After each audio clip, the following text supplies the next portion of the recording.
Takže v nedeľu večnosti čítame podobenstvo z Matúšovho evanjelia 25. kapitola, prvých 13 veršov. Vtedy sa nebeské kráľovstvo bude podobať 10 pannám, ktoré si vzali lampy a vyšli v ústrety ženíchovi. 5 z nich bolo pochabých a 5 rozumných. Pochabé si totiž vzali lampy, ale olej so sebou nevzali. Rozumné si však vzali s lampami v nádobkách aj olej. Keď ženích dlho neprichádzal, na všetky prišli driemoty a zaspali. Uprostred noci sa rozľahol krik. Hľa ženích, vyjdite mu v ústrety. Vtedy sa zobudili všetky panny a pripravovali si lampy.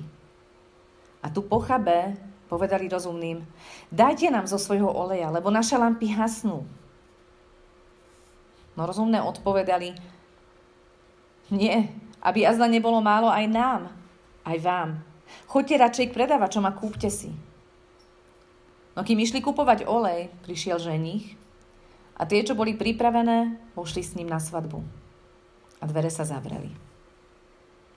Napokon prišli aj ostatné panny a povedali, Pane, otvor nám. On im však odpovedal, Amen, hovorím vám, nepoznám vás.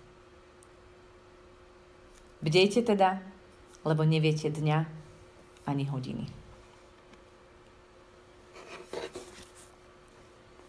Toto je teda odsek z Evanjelia na dnešný deň. A ako som hovorila, je nedeľa večnosti, nedeľa, keď vlastne uzatvárame cirkevný rok. Je to posledná nedeľa v roku a ďalšou nedeľou vlastne začína advent. Adventné obdobie pripomenutia príchodu Ježiša Krista, toho prvého príchodu a takisto aj je to taká pripomienka, že sa chystáme, že sa pripravujeme na jeho druhý príchod. Toto podobenstvo je zasadené do obrazu alebo do tej situácie svadby. A tá galilejská svadba je presne popísaná, ako prebiehala a veľmi veľa odkazov na to nájdeme v Ježišových podobenstvách, aj teda v evanjeliách, ale takisto aj v zjavení. V 19. kapitole knihy Zjavenia, čo je teda už záver, už ako keby finále, je tam svadba baránková a trošku sa dnes aj tej svadby sa dotkneme. Ale najskôr sa pozrieme na to podobenstvo, ktoré tu máme pred sebou. Tých 10 družičiek, by sme dneska povedali, že sú to družičky, tých 10 družičiek malo za úlohu byť pripravenými a čakať, pretože na tej galilejskej svadbe skutočne sa nevedelo, kedy príde ženích. Dokonca aj nevesta vraj sa mala prichystať, my, ktoré si to ešte pamätáme, ako to bolo, alebo keď ste mali nejakú svadbu nedávno v rodinách, tak vieme, že teda nevesty sa pripravujú veľmi dlho a je to veľmi náročný proces a od rána to ide, až kým teda na večer je pripravená. A teraz si predstavte, že tá nevesta sa mala teda pripraviť a ona tiež nevedela, kedy príde ženích. Hovoríme o veľmi dávnych dobách. Tam nebolo, že sála je objednaná na 3:30 a na matriku sa ide 2:30 a medzičasom Jozef bude tu parkovať a nebolo nič také logisticky nejako zabezpečené. Ale teda ženích, keď prichádzal, tak sa na také trúbky proste ohlasovalo sa, bol veľký húrhaj a veľký krik.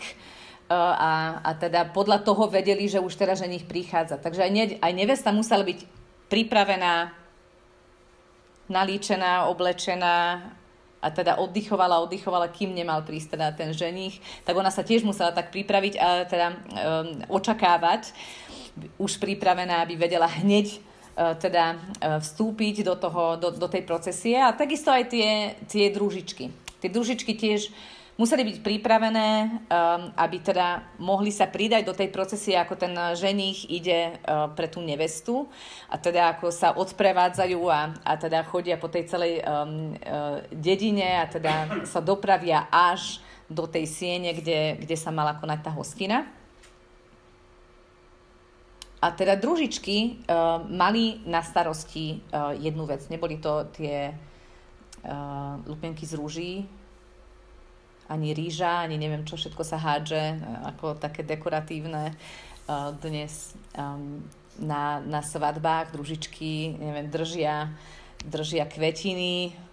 Nedávno som bola na jednej svadbe, kde teda družičky každému museli pripnúť nejaký rozmarín a nejakú dekoráciu. Každý, kto teda zaplatil a pridal ruku k dielu, by sme povedali. Teda družičky mali rôzne nejaké úlohy, ale tuto na tej galilejskej svadbe družičky mali za úlohu svietiť. Oni mali byť tie, ktoré zabezpečia, že teda ako každý vidí, kam stúpa. No a práve preto oni teda boli prichystané, každá mala lampu, to tam vidíme. Jediný rozdiel medzi rozumnými a pochabými bolo čo? Olej. Všetky zaspali, však to je úplne normálne, že v noci spíme. Hej. To nebola ich chyba, ale nemali olej navyše. Oni mali olej v lampe, alebo teda to, čo práve tam svietilo, ale nemali nazvyš oleja. Takže hovorí sa, že vlastne toto podobenstvo je o tom, či sme predvídaví, či sme pripravení, či sme urobili všetky potrebné veci na to, aby sme v tú chvíľu, keď Pán príde, sa mohli pridať k procesii. A tie pochabe symbolizujú takú nepatrnosť, nedbalosť alebo odkladanie, alebo teda nevenovanie sa celkom tým našim možno duchovným úlohám. Olej. Čo reprezentuje ten olej? Mnohé staroveké a možno v ranom stredoveku ešte tie výklady tých veľkých cirkevných otcov hovoria, že olej, ktorý postrádali tie nerozumné alebo pochabé družičky, sú dobré skutky. Že im chýbali dobré skutky. Že teda nazývali Pána svojim pánom, ale nemali dobré skutky.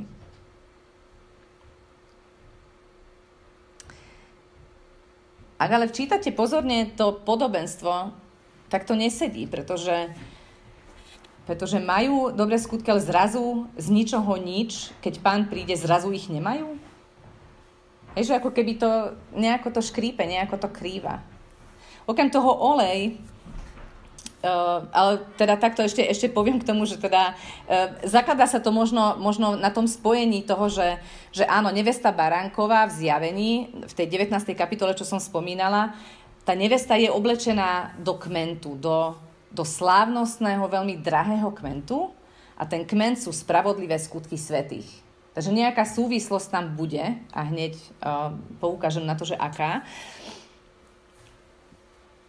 Ale tie spravodlivé skutky svätých nie je len to, čo konáme nejaké dobro. To nie sú skutky milosrdenstva, ale spravodlivosť v Božom slove, tak starej ako novej zmluve, súvisí veľmi úzko s vierou, súvisí veľmi úzko s našim vzťahom k Bohu, zahrňa kláňať sa Bohu, zahrňa aj duch proroctva, vieme zo Zjavenia, zahrňa aj zachovávať právo, milovať láskavosť a pokorne chodiť so svojím Bohom, ako hovorí Micháš, ako taký sumár, čo znamená byť zbožným.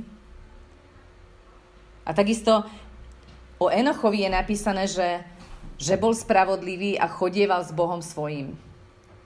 A zostával na modlitbách. A to je všetko, čo o Enochovi vieme a vieme, že bol vzatý do neba pre svoju spravodlivosť. Takže spravodlivé skutky neznamenajú len dobré skutky preukazované voči chudobným alebo voči komukoľvek okolo nás. Že tá spravodlivosť naznačuje, že tam je nejaká duchovná sila, nejaké mocné spojenie s Bohom. A tak poďme ďalej, lebo teda toto je len tak na taký úvod, na také povrchný pohľad. Ale my vieme, že olej symbolizuje aj v starej, aj novej zmluve Ducha Svätého. Olej je symbolom Ducha Svätého.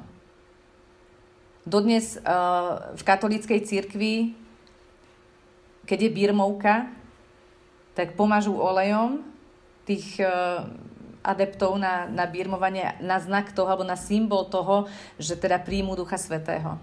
My vieme, že to nie človek udeluje Ducha Svätého, ale Boh, ale teda ten symbol tam je, len to som chcela nejak podotknúť, že olej je symbolom Ducha Svätého, alebo príchodu, pôsobenia Ducha Svätého, ako keby takým viditeľným znamením, že keď teda natrieme niečo olejom, tak naša koža to nasiakne, naša koža potom vonia po tom oleji, ak teda bol nejaký vonný olej. A nedá sa to veľmi zmyť. Hej? Potrebuje to čas a neustále tam pôsobí. Olej sa používal na pomazanie od nepamäti. Ale vieme zo starej zmluvy, že olejom bolo treba pomazať kňazov, Árona napríklad aj jeho synov. Pomazali olejom, aby aj týmto viditeľne privolali na nich moc Ducha Svätého, že budú v mene Boha konať, že sú oddelení pre Boha, že sú svätí. Hej? Svätý znamená oddelený pre Boha. Že už nepatrí nikomu inému, len Bohu. Potom boli rovnako pomazaní aj králi. Vieme, že prorok Samuel mal ísť pomazať Dávida za kráľa, keď bol ešte len jeden z tých menších a nepatrných bratov v tej veľkej rodine s mnohými synmi. A pomazal ho za kráľa a vždy, keď sa niekto pomazal za kráľa, tak je tam hneď napísané v starej zmluve a zostúpil na ňoho Duch Svätý. To neboli oddelené záležitosti. Bol pomazaný prorokom na Boží príkaz a zostúpil na ňoho Duch Svätý. Napríklad na Davida. 1. Samuelova 16. kapitola. Ale boli pomazané občas aj proroci. Keď Eliáš prosil Boha, aby už mu nemusel slúžiť, že už nevládze, že sa cíti byť slabý a stratený. Pamätáte si ten rozhovor, ktorý mal s Bohom a Boh mu povie, dostane inštrukciu teda, pomazať Nimšiho za nového kráľa, kráľ, a Elizea za nového proroka, za svojho nástupcu. A opäť tam zostupí Duch Svätý a začne mocne konať cez týchto mužov. Ale môžeme ísť ďalej. Nielen kňazi, králi a proroci, nielen v starej zmluve, ale môžeme ísť aj do novej zmluvy. Samotný titul Mesiáš, alebo ten grécky titul Kristos, z čoho my máme názov, alebo priezvisko, Ježišové priezvisko, ako to niektorí nazývajú. Kristus znamená pomazaný. To je titul, že bude Bohom pomazaný služobník Hospodinov. V Skutkoch 10 čítame. Viete o Ježišovi z Nazareta, ako ho Boh pomazal Duchom Svätým a mocou. Takže chodil, dobre robil, liečil všetkých diablom utlačaných, pretože Boh bol s ním. Duch Svätý. V Izajášovi 61. kapitole čítame slova Mesiáša vopred vyrieknuté, ktoré potom v Lukášovi 4 čítame, že Ježiš aj povedal v synagóge pri svojom prvom vystúpení a znie to takto. Duch Pána Hospodina je nado mnou, lebo ma Hospodin pomazal, poslal ma hlásať radostnú zvesť chudobným, obviazať rany tým, čo majú skrúšené srdce, zvestovať slobodu zajatcom a väzneným prepustenie. Všimnite si, že tu nie je len, že Duch Hospodinov ma pomazal, aby som bol mocným Božím služobníkom, ale je tam aj to poslanie. Poslal ma hlásať radostnú zvesť, vyslobodzovať a uzdravovať. A Ježiš ťahuje na seba tieto slová a prehlasuje sa tým teda za Mesiáša v Lukášovi 4. Takže môžeme povedať, že pomazanie, alebo teda olej, ten symbol oleja a pomazania, je aj mocou konať to, k čomu ho Boh poslal. Aj pre nás ten olej je tou mocou, čo nám Boh dá, aby sme mohli konať to, k čomu nás On poslal. To je ten olej, ktorý potrebujeme všetci. Aby sme ukončili taký kruh, kde všade sa o pomazaní hovorí a čo všetko nám ten olej a Duch Svätý a jeho pomazanie pridávajú, tak okrem toho poslania, okrem tej moci konať to, k čomu nás Boh posiela, v 1. liste Jána v 2. kapitole 20. verši čítame takto. Vy však máte pomazanie od Svätého, rozumej od Boha, a poznáte všetko. Vy však máte pomazanie od Svätého a poznáte všetko. Bolo to písané do situácie, kde prišli rôzni falošní učitelia a snažia sa teda verných odlákať. No, netreba to takto brať, netreba to tak preháňať. Nemyslel to Boh tak. Hej. Takéto to falošné učenie, čo je vlastne vždy odjak živa to tu bolo. Diabol sa snaží odradiť teda všetkých verných od toho, aby nasledovali Boha. A teda Ján im hovorí, že majú pomazanie a pomazanie spája s poznaním, porozumením. Neviem, či vám hneď niečo pripomenie z Ježišových slov. V 14. kapitole Jánovho evanjelia čítame, že Ježiš musí odísť, ale keď odíde k Otcovi, sa vráti, tak pošle rádcu Ducha Svätého. A ten nás bude vyučovať. Ja vám to aj ocitujem, aby sme neparafrazovali. Tešiteľ Duch Svätý, ktorého pošle Otec v mojom mene, ten vás naučí všetko a pripomenie vám všetko, čo som vám hovoril. Takže to Jánovo spájanie Ducha Svätého s poznaním a porozumením veľmi úzko súvisí aj s tou rolou Ducha Svätého. Takže ten olej, to pomazanie, o ktorom hovorí Ježiš v tomto podobenstve, je veľmi, veľmi v úzkej súvislosti s tým, ako človek žije ten svoj kresťanský život. Či je preňho Boh nejaká vzdialená osoba, ktorá dobre možno stvoril svet, ale pre môj život to nemusí mať žiadny nejaký dopad. Môj každodenný život to nepotrebuje. Ja som možno sa modlil nejakú modlitbu odovzdania, však som pokrstený, možno aj konfirmovaný a birmovaný, ja neviem, čo všetko máme vykonané, nejaké také vonkajšie formálne záležitosti. A to možno niekomu stačí.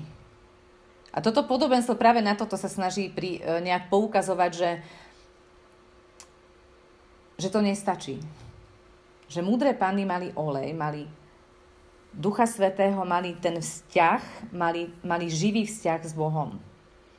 Takže ten olej v lampe možno veľmi úzko súvisí s tým, ako Ježiš hovorí, ak ma niekto miluje, bude zachovávať moje slovo, a môj Otec ho bude milovať. To znamená, že ten vzťah s Bohom, ten každodenný hlboký vzťah s Bohom je ten, ktorý dáva ten extra olej do zásoby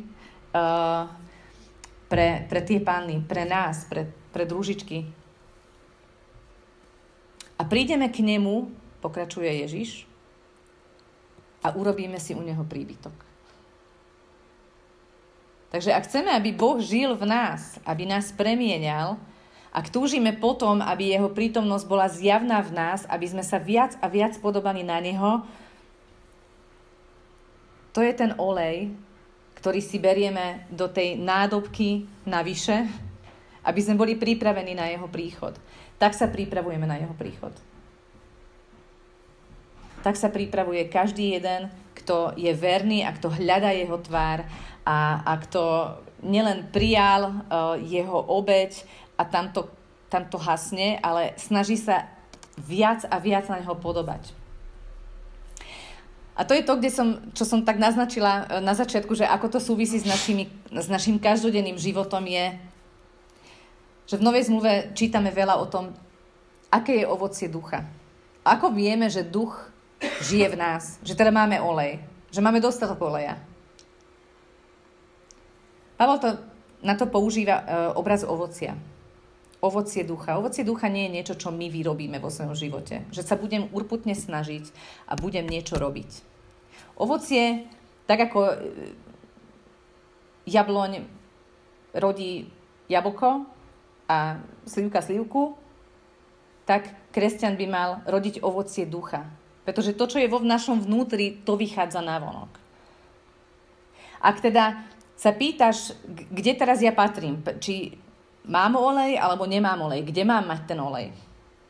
Ten olej máš mať vo svojom vnútri. Jediné, čo ty vlastne pre ten olej spravíš, alebo ako pripravuješ tie svoje nádobky na extra olej, je hľadanie Božej tváre. Je túžba potom, aby Boh pôsobil v tebe a dnes si nebol rovnaký, aký si bol včera. A zajtra nebol rovnaký, ako si dnes. Pretože my túžime reprezentovať Jeho v tomto svete a práve preto túžime prinášať ovocie ducha. Túžime potom, aby ľudia okolo nás videli na tom, ako konáme alebo nekonáme v niektorých prípadoch. Že to nie je úplne prirodzené a logické pre človeka. Áno, pre tento svet to nebude logické a nebude prirodzené. Ani Ježiš nepôsobil úplne prirodzene pre tento svet. Že? Či máte pocit, že áno? Niekto so mnou súhlasí, dobre. No bol čudák, pretože nebol z tohto sveta. A čo hovorí Ježiš? Keď ma budete nasledovať, keď ma milujete, tak zachovávate moje slova. A čo hovoria jeho slova? Aby sme sa podobali viac na neho. Ak teda sa budeme podobať na neho, pretože chceme plniť jeho slova, tak hovorí, vtedy my prídeme, otec a ja prídeme k nemu, urobíme si u neho príbytok, a to znamená, že budeš tak plný Boha, že vlastne to bude vychádzať navonok. Že budeš rodiť ovocie. A tak si pripomeňme, aké je ovocie ducha. Podľa čoho svet okolo teba a svet okolo mňa bude vedieť, že v nás žije Ježiš. Že v nás žije Boh. Že to ovocie pochádza od Boha. Nachádzame to v Galackým 5. Je to láska, nie tá pocitová, ale tá, ktorá sa obetuje. Je to radosť, čoho je dosť málo v tomto svete, takže to je také celkom príznačné ovocie ducha. Keď vidíte radosného človeka, tak už tam je nejaký výkričník, že možno, že je naplnený niečím mimo tohto sveta. Je to pokoj. Uprostred toho všetkého, čo nás obklopuje, my môžeme mať pokoj, pretože Duch Svätý nám stále pripomína to, čo aj vlastne v nedeľu večnosti pripomíname si, že on je večný Boh. On je alfa, on je omega, on má plán. Nič sa tu nevymklo spod kontroly, Boh presne vie, kde si, čo si a aký má plán s tebou. A to nám dáva pokoj. Ďalej je to zhovievavosť. Zhovievavosť vtedy, keď tento svet by reagoval úplne inak, ale my môžeme byť zhovievaví a môžeme prehliadnúť aj nepravosti, tak ako aj mnohé príslovia v Starej zmluve hovoria. Je to láskavosť, je to dobrota, je to vernosť, miernosť a sebaovládanie. A Pavol hovorí, proti takýmto veciam nie je zákon.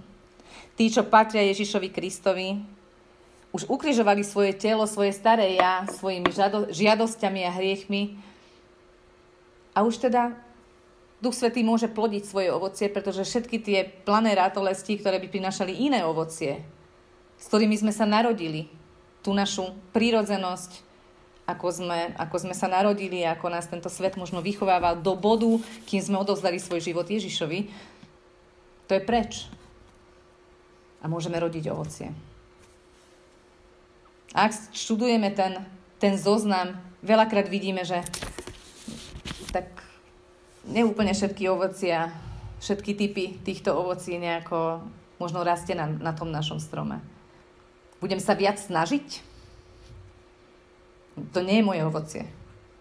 Budem sa viac snažiť byť ešte viac blízko Boha. Budem sa snažiť priblížiť sa mu bližšie. Počúvať jeho hlas, počuť jeho slovo. Modliť sa, aby som bola v užšom spojení s Bohom. Viete, lebo Boh je stále tu. On hovorí, ja som tu, ja som pri dverách. A pozýva. Keď otvoríš, ja vojdem. Boh sa už nemôže viac priblížiť. Z toho vychádza, že jedine my sa môžeme priblížiť viac. My sa môžeme postaviť a otvoriť mu dvere. Úplne na začiatku som čítala zo Zjavenia 21 tie úvodné slová a oni tak celkom úzko súvisia aj s týmto podobenstvom a s tou zvesťou, ktorú chcel Ježiš odovzdať týmto podobenstvom. Videl som nové nebo a novú zem. Lebo prvé nebo a prvá zem sa pominuli a ani mora už niet. Sme úplne vo finále zjavenia. Finále z tohto sveta.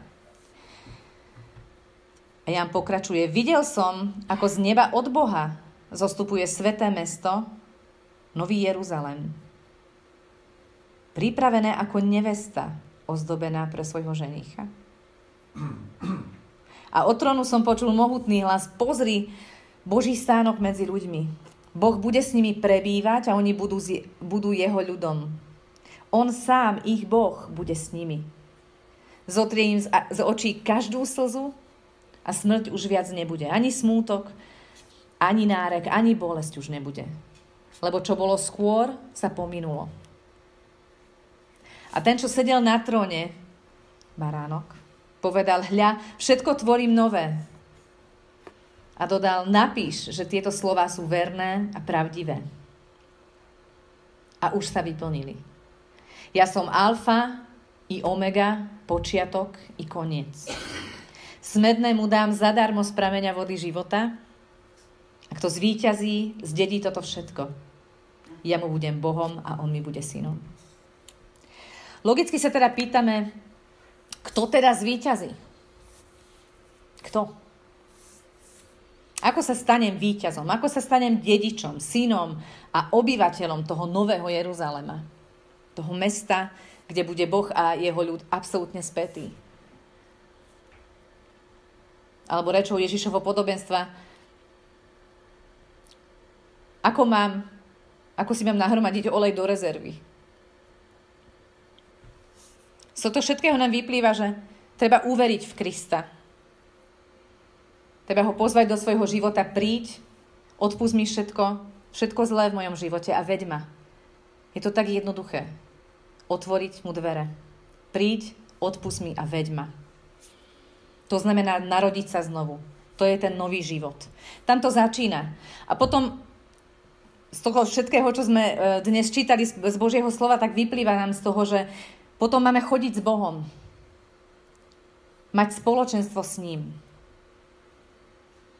Pretože ak milujeme Boha, ak zachovávame jeho slovo a snažíme sa mu podobať viac a viac, tak on príde k nám a urobí si z nás príbytok. A milovať znamená zachovávať jeho slovo, jeho príkazy a pokračovať jeho diele tu na zemi. A on nám vtedy dá zdarma napiť vody a tie podľa jeho slov sa premenia na prúd živej vody. Hej. Vidíme, ako Ježišove slova vždy nadviazali na seba a vlastne spájali to všetko, čo on hovoril, spájali vlastne so starou zmluvou, pretože Boh je večný. Preto je tá nedeľa večnosti. Tej istej vody, ktorú videl aj prorok Ezechiel vo svojom videní vyvierať v chráme. Prorok bol v Jeruzaleme a bol v chráme a teraz v 47. kapitole si môžete vlastne do detailov prečítať to jeho videnie. Nechcem to naťahovať už veľmi, ale tie vody toho Ducha Svätého ako vyvierajú z prameňa, tak tečú na jednu stranu, na druhú stranu, na tretiu, na štvrtú a vždy, keď dokončí jednu myšlienku, hovorí a voda mi už bola po členky. A zase hovorí o tej vode, hovorí o Bohu, hovorí o tom, čo vidí a zase sa pozrie dole a tá voda mi už bola po kolená. Hej, a graduje to, pretože pri ďalšej myšlienke, keď ukončí tú myšlienku, tak hovorí, a voda mi už bola po pás. Duch Svätý sa nedáva raz a navždy, ale neustále sa doplňa, neustále v nás rastie. A čím viac ho minieš, tým viac ti je dané. A čím viac ovocia ukážeš, ešte ďalšie ovocie sa zrodí. Pretože Boh je ten, ktorý sa snaží cez teba pôsobiť v tomto svete. Takže tá voda, ktorá symbolizuje Ducha Svätého a jeho pôsobenie v Božích deťoch a cez Boží ľud, je opäť spojená s Duchom Svätým. A v 3. kapitole 2. lista Petra, ktorý bol tiež na dnes predpísaný text, sú ďalšie také možno detailnejšie varovania. Že my, ktorí sme už odovzdali svoj život, my, ktorí máme ten olej, my, ktorí sme pripravení a už len čakáme, kedy sa zatrúbi a pridáme sa do procesie svadobnej nášho ženícha, baránka. Tým Peter píše, milovaní, keďže očakávate takéto veci. Keďže očakávate, to sa očakáva od nás, že budeme očakávať. Milovaní, keďže očakávate takéto veci, usilujte sa, aby vás Pán našiel v pokoji, nepoškvrnených a bezúhonných. To znamená, majte olej, buďte pripravení. Neustále buďte v spojení s Bohom, aby vás mohol korigovať. Ducha Svätého počúvajte, aby vám mohol pripomínať Božie slova. A potom neskôr hovorí, vy teda milovaní, keď už toto vopred viete, čo vás obklopuje a čo vás čaká, aká sláva, tak sa chráňte, aby vám to nikto nevzal. Chráňte sa, aby vám to nikto nevzal. A veľmi mi to pripomenulo aj tie listy, ktoré písal Ján v Zjavení, písal rôznym zborom, tým 7 zborom a tiež tam hovorí, neopúšťajte prvú lásku. Drž sa toho, čo máš. Nepusti to. Vytrvaj vo viere, aj keby si znášal hanbu a potupu. Ďalšiemu píše, nezapri svoju vieru, aj keby to svet okolo teba vyžadoval. Vždy aktuálne, v každej dobe. Dnes, v stredoveku, v staroveku. Drž sa Božieho slova a bdej. Drž sa slova a zachovávaj ho. Rozhorli sa a kajaj sa, nebuď vlažný, rozhorli sa. Toto sú tie výzvy, ktoré dáva Ježiš svojim zborom. A refrénom týchto výziev je takmer v každom tom liste, ak si to prečítate možno pri káve po obede dnes. Refrénom je vždy kajaj sa. Kajaj sa. A kajaj sa. A vždy je to tam zopakované v každom jednom liste takmer. Prečo? Pretože kajať sa nie je smútiť. Kajať sa nie je sypať popol na hlavu a sedieť smutný v kúte 5 minút. Kajať sa znamená činiť pokánie a činiť pokánie znamená otočiť sa 180 stupňov. To znamená, to, čo som doteraz robil, už nebudem robiť. Budem robiť niečo úplne iné. Zanechať. Ale Boh vie, že pre nás je to tak strašne ťažké zanechať. Je tak ťažké umenšovať to ja a nechať Krista vo mne pôsobiť. A preto tie výzvy znovu a znovu, nie preto, že inak nás nezachráni, on už za nás zomrel. Ale preto, že za nás zomrel. A túžime byť s ním a túžime mať ten olej. Preto zanechajme svoje cesty a hľadajme jeho. Obraťme sa a choďme do toho nového smeru. Je tu nový slovník, nové skutky, nové postoje, ktoré si kladú za svoj vzor Ježiša. Nič iné a nikoho iného. Žiadnu celebritu, iba Ježiša. On je Boh v tele a toto budeme od budúcej nedele si pripomínať a celý mesiac bude v znamení Boha, ktorý sa stal telom.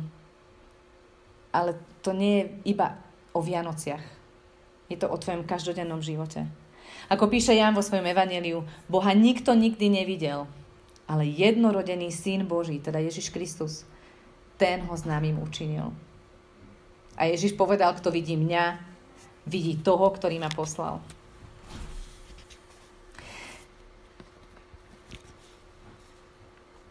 Ak teda chceme vstúpiť do adventu od budúceho týždňa a túžime sa naozaj pripraviť na jeho príchod, tak náš večný Boh zjavil svojmu vyvolenému národu, že on bol, je a bude. Je prvý a posledný a okrem neho niet Boha.